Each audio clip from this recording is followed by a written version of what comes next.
पण हे जाणून बुजून, आणि मला तुम्हाला हेच सांगायचंय की या सगळ्याच्या मध्ये तुम्ही सगळे उतरता, आपलं डोकं फिरतं, आणि त्याच्यामध्ये तुम्हाला या एका विषयांमध्ये अशा गोष्टींमध्ये तुम्हाला गुंतवून ठेवायचं ज्याच्यामध्ये भावनिक सगळे विषय काढायचे, आणि ह्यांचं काम हे वेगळ्या तऱ्हेने चालू असतं. तुम्हाला इकडे बघायला लावतात आणि ह्यांचं काम इकडे चालू असतं. ही गोष्ट तुम्ही लक्षात घेतली पाहिजे, गांभीर्याने लक्षात घेतली पाहिजे.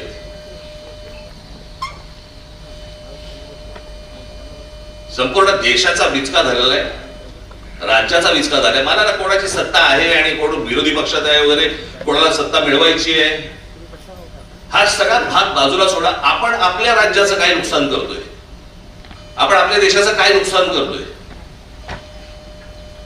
आज बेरोजगारीचं प्रमाण इतकं प्रचंड मोठ्या प्रमाणावरती वाढलेलं आहे, काही लक्ष आपलं त्याकडे.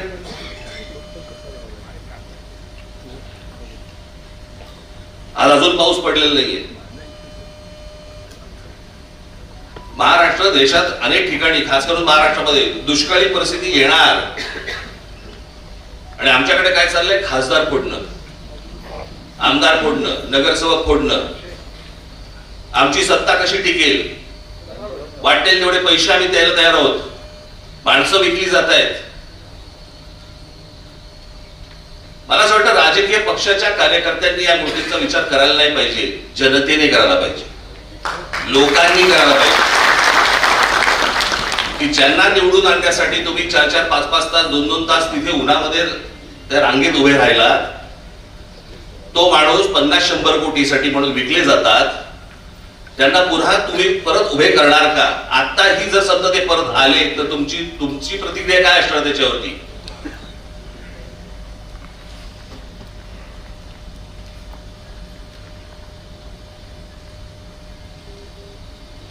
एक जुनं वाक्य आहे ते, स्वाभिमान मेला ना की उरतात फक्त जिवंत प्रेत.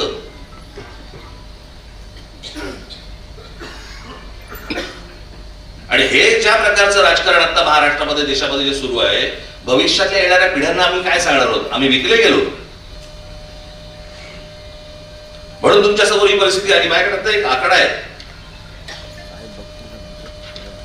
खास करून तुमच्यासाठी आणलाय. देशात आत्महत्यांचं प्रमाण किती वाढलंय त्याचा आकडा इंडियन एक्सप्रेसचा रिपोर्ट आहे.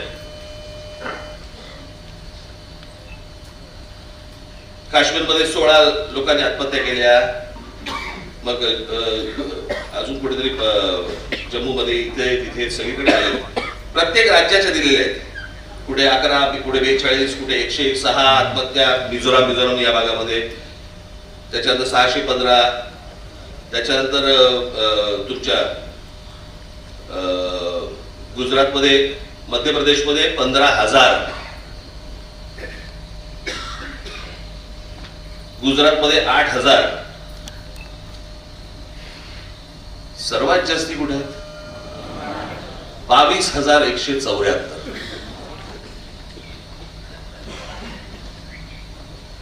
आज शेतकरी आत्महत्या करतायत, विद्यार्थी आत्महत्या करतायत, नीटचे पेपर फुटत आहेत. या नीटला जेव्हा आणली त्याच वेळेला आपण विरोध केला होता.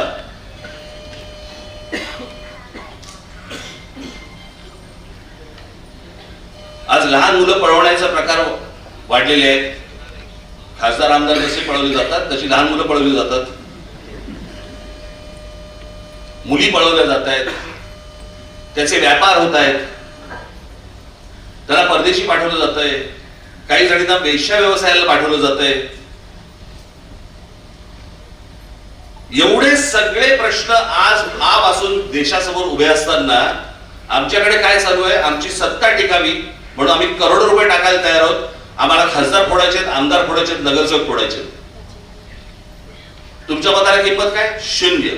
कोण तुम्ही, कोण नाही.